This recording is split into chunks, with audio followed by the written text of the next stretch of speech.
Okay, traders, on to Fibonacci. Now, I'm just going to introduce the concept of the fib, okay, and also introduce the Fibonacci ratio. So, basically what I've done is I've just pulled up a few websites. This is one of those on Google, and I'm just going to introduce the Fibonacci ratio. So many people out there, they will understand a little about Fibonacci and how it works in the market, but they don't really know the true gist of where the actual Fibonacci sequence is derived from. So the Fibonacci sequence, as you can see here on the first page, on page 115 of Fibonacci, I have put one or two paragraphs in here just to briefly give a short description of what exactly Fibonacci is, where it's derived from, and that it's not something that's completely driven and derived from the market in itself. So the Fibonacci sequence, as you can see here, okay, is 0, 1, 1, 2, 3, 5, 8, 13. And all we have to do to get the next number is add 2 together. So 1 add 1 is 2, 1 add 2 is 3, 3 add 2 is 5, and so forth. So 18 add 13, we're looking at 21. So it's a number sequence which is infinite in nature. Now, there's various elements of the Fibonacci tool, which I'm going to go into in a moment on the charts, and we use a tool called the Fibonacci retracement. So let me just go back to the website. So the Fibonacci sequence is found everywhere in nature. It's quite an astonishing piece of information, actually. Many people call it the blueprint of the universe, or God, so to speak, as a metaphorical term. And as you can see, this shell here, so we're starting at 0 point. 1 add 1 is 2, 2 add 1 is 3, 3 add 2 is 5, and as you can see, it spirals out in this fashion with a number sequence, okay? So it's infinite. It's an infinite spiral that continues and continues and continues. And we can see this in various parts of nature. So obviously we have the shell, we have this thunderstorm going on here, okay? We have the nature and the sequence shown and the spiral form, like a number 9 in this galaxy picture here. Here is the Fibonacci, okay? This is the guy who founded it. He didn't create it, he just founded it. You can go and search Leonardo. It's actually in the book here, Leonardo Pisano. You can do your own research on this, but it's really, really deep information that will allow you to appreciate as to why the actual number sequence works in the market, and the number sequence that we use in the market to spot out trades and get an overall direction. So everything is actually connected, whether people like to believe it or not, in the universe. No one is separated. So common is a Fibonacci sequence. Got cell division. Okay, there's loads of stuff going on. So this is just one website, but you can go through and find it for yourself. How broccoli, for instance, you've got some aloe vera over here, pine cones, flowers, whatever this is, millipede. And as you can see, everything is spiraled in nature. Even from the fetus at birth, it spirals out in the womb. So nothing is by accident in this reality that we are now living, and it's just very interesting information for people to go and research in themselves to actually understand the Fibonacci sequence and the golden ratio in general, because not many traders or people who are learning the market actually really understand and understand what Fibonacci really is, and how vital it is, not just in the market, but it can take you on a whole new direction in actually discovering yourself, your inner self, and actually nature as well. So this is just one of the websites. All I did here was type in Fibonacci in nature, and it brought up this site. So that's that. So let me just close that down. Now, currently, I've got this Fibonacci on the chart, and in the astrofx book as well, I've laid it out quite well, to be honest, with some bullish and bearish examples.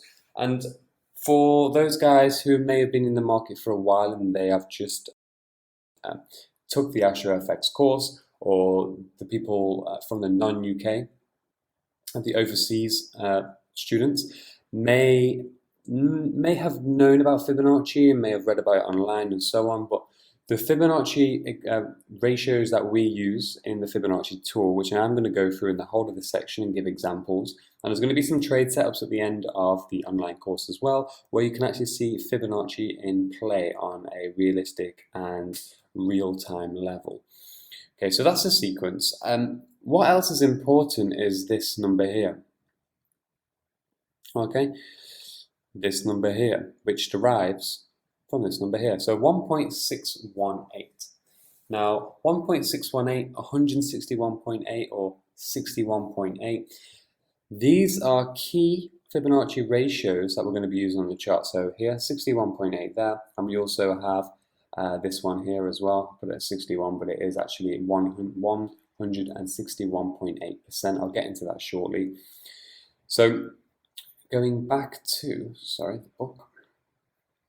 Right, so no matter how far along the sequence goes, even if we got up to into the millions and millions and millions, the 1.618 is called the golden ratio, the golden mean ratio, the golden average, is because no matter how far along you go in the sequence, if you divide one number by the previous number, you're going to get a number relatively near to this. So 13 divided by 8 equals 1.625. 21 divided by 13 equals 1.615, and you can go and try this out for yourselves, guys. You're going to get a number relative to the mean average of all of these, okay? Obviously, it's an infinite number sequence, but this is just the golden ratio, the mean average. So that's the importance of one of the retracement levels and target levels we're going to be using on the Fibonacci tool. So, Fib, Trading View, if I can just pull this over. So on Trading View, I've already explained how to set up the Fibonacci in the first video. And you're going to be hitting the drop down menu here, and the only one we're using out of all of these going forward, the only one you actually need is Fib retracement. Okay, you can favorite that, you can star it, you can do whatever. That's the only one we're using out of all of these tools here. So as you can see, we have Fib speed, resistance fan, Fib time zone, trend-based Fib time, Fib circles, Fib spiral, Fib, all of this. Me personally, throughout my journey, I've had a play on a few of those, but it's really, really hard, especially when you're trying to learn online or from various sources, what a solid Fib is. And you need a Fibonacci, okay, in order to get the highest probability trade setups and overall market direction, because the market does respect Fib. But what I'm trying to say here is that you need some Fibonacci levels and an understanding of Fib and how to apply the Fibonacci and even what time frames to apply the Fibonacci on, which is going to be consistent throughout. So many people out there use different levels because with Fibonacci, okay, so I've got the Fib tool on here, so if I can just click it and then I can click Format. So if you go to Format, you can see that you can put any level in you wish. I've already programmed mine, and I have indeed, I've already gone through it on how to do this and the color schemes and so on, and we want it clean, simple and straightforward. I've been using this Fibonacci personally for 4 years straight. Every single Technical Tuesdays on YouTube, every single trade setup I do, I would say 95%, there's always a Fibonacci involved on one of the time frames, even if I don't display it. So we can use Fibonacci on bigger time frames, such as weekly and the daily, to get the overall direction. And you'll understand all of this by the time you finish Fibonacci. And we can use it on smaller time frames, such as this 2 hour right in front of me now, which I'm about to explain, to actually sniper, okay, some, I wouldn't say intraday trades, but maybe some intra-week trades, especially in this time frame, in line with the overall predicted trend direction. So all of this has already been explained on the first video, so hopefully everybody's on the same page on TradingView. Now, people use different Fibonacci, okay, retracement levels. They might put the 27 in there. Me personally, I've never really used the 27. All of these have meaning. So the Fib in itself, so that's the Fib. And again here, there's a couple decent levels in the book and pointers of information in which you need to read through. So this is just an introduction into the Fib. Got some bullish and bearish Fib examples there, but we don't need to worry about any of that for now. Now, this is GBP USD. This is a 2 hour time frame, and this is the current live chart. All right, it's Tuesday afternoon. And I've just put the fib on here. So when you actually click fib, if I'll just show you how it works. So I'll click the fib tool, and then you can click somewhere, and there you go. So the 100%, which you can see at the bottom, the 100 just here, that is going to be your first point of connection to a significant low, or a higher low, or a lower swing high. And what we would then want to do, as you can see, we can move it around. For a bullish example, you want to pull it diagonally to the up and right. And as you can see, the Fibonacci retracement levels 1, 2, 3, and 4, they actually display the current price on there as well. And you want to click the 0 level at the top of wherever you think a significant high is. So in this case, it should look something like this. Let's just say this was a piece of price action, and we want to snip it right onto the bottom wick, onto the high wick, or wherever we can line the 0, or maybe this may be like an area of resistance, this may be an area of support. What we're expecting the market to do is now pull back, hit one of the 3 levels, and then rebound. We can only use a Fibonacci in a trending market, by the way, guys. We don't really want to use Fibonacci or play with Fibonacci in a consolidating market, a market which is sideways.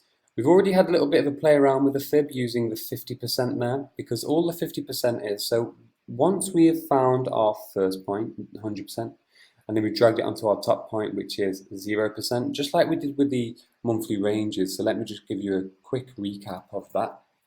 So the monthly ranges would have looked obviously something like this. You've got the resistance there, and then you have the support here. And then what you're then going to do, obviously I've already gone through these videos, but you're looking at finding 50%.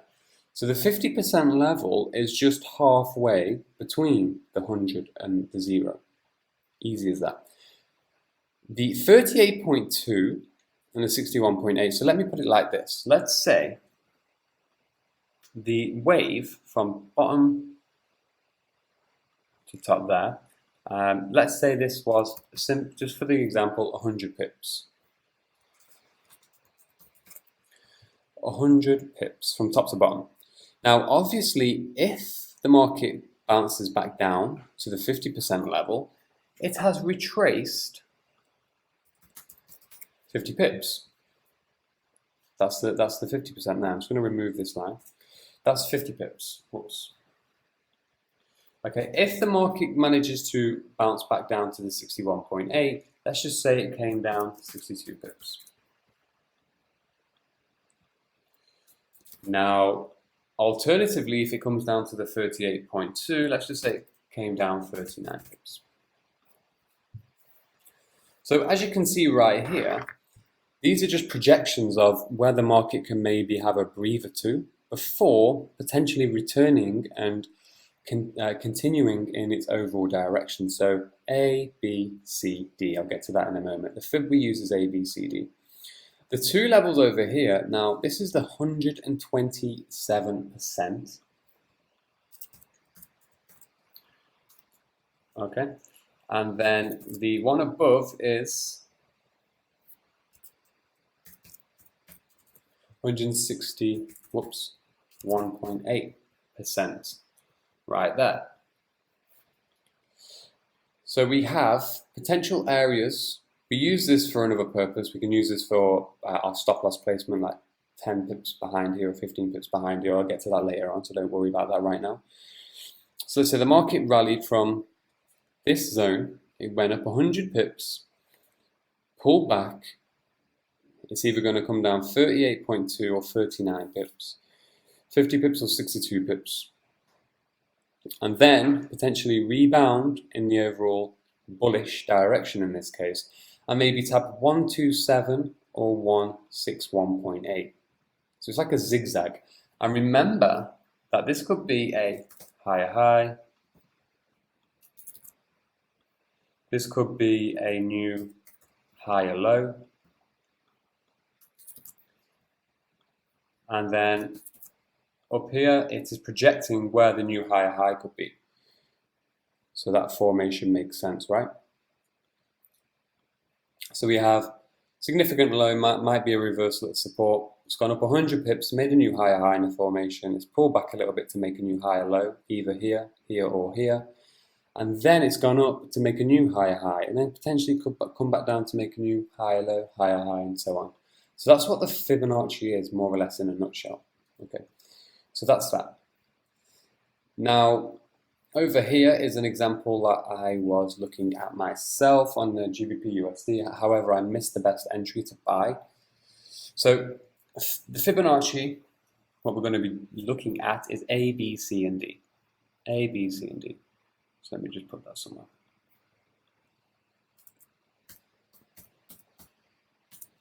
A, B, C, D, which is a zigzag formation. People use various Fibonacci's, I've already mentioned. They use different levels. They can use different levels up here, and they could maybe sell when we're actually getting out the trade and so forth. Different charting patterns that they use, that's completely up to them. This is the astrofx way, and we've used this for, as I say, 4 years now, this Fibonacci. Right, people do know a little bit about Fibonacci here and there, but it's really understanding how to place it, which we're going to get to soon, but I just want to cover the basics so everyone's on the same page. So we have the Fib A, which is a significant low, which could be a reversal formation, a candlestick formation at a level of support. The market has then rallied up, and then for this example, I've used this point as my significant high, so I've got A and B. This is probably an A, B, C, D as well, but I'm using this bigger example just to give people clarity. And then you can see the C retracement, this is at the 50%, so it's going to be one of 3. So as you can see here, if I just zoom right in there, look at the accuracy on how the market has held above the 50% retracement. Right there. 1, 2, 3, and then boom, it's continued to the upside. So this is a 50% retracement example. Okay, now what then is likely to happen, and this is more or less a probability basis, I would say 75% myself, we will hit our first target point, which is D. So we've got A, B, C, and D. So it's again the zigzag formation. A to B, we pull back, we've made the C retracement at 50, and then boom, we've hit our target point. Now it's really good, and it's really satisfying when the Fibonacci actually comes through, but it's even more satisfying when you place your Fibonacci on. Remember, we probably won't see any of this price action, so it's all about getting the A and B correct and awaiting the market to pull back and show us some kind of reversal around the 50% or 61 or 38. And then we can say, oh cool, I know there's a 75 to 80% chance that we are going to hit our first target point. Now we do have 2 target points, which is the 127, which I programmed -27 because that's the way I had to do it with this tool on TradingView. And then we have the 161.8, which is marked on as the 61.8 over there. Okay, so that is a potential for, as you can see here, we spiked and we've smashed straight through and just bounced back off our first target. If this is broken, then we can maybe expect target 2. But what we want to do, when we are looking at confluences and so on, we want to actually align the Fibonacci with maybe some of our key levels. Remember, we've already done key levels, we've already done trend lines, and we've already marked out our higher high points, higher low points. So this is why I'm doing the course in such a manner, whereas we're starting from scratch, we put our foundations on, we then highlight the swing highs, swing lows, and we've already gone through how to do that. Then we place our trend lines on to assist us in the overall direction on various time frames, and then we can go into Fibonacci. So this Fibonacci is a complete Fibonacci, A, B, C, D, and what can actually happen now, potentially this GBP USD can see this as resistance and pull back, perhaps, or it can break it and then land or end up at the next Fib extension level, so A, B, C, D. Euro USD, I had this trade is currently active and it's going to be at the end of the members area. Now I've seen this the significant high over here, which was triggered from FOMC, and I've took the fib from A down to B, so I'll just redraw it. So obviously This example is a bullish example, so I'm going from bottom to top. But in a bearish scenario, I'm going from top to bottom. So top to bottom will be A down to B. Now I can place it on the wick, or I can add it, just place it onto the support level there, because as you can see, we have all of these wicks coming through, but we haven't actually closed below our daily support. And again, the daily support was already drawn on.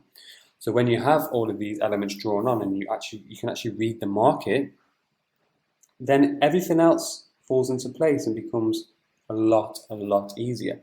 So what we can see here, we have A, B, the market's retraced and pulled back through, and again it spiked straight through the 50%, so I would consider that as a 50% retracement, or even a 38.2, because as you can see, none of these candlesticks after the pullback could actually sustain and hold above the 38.2.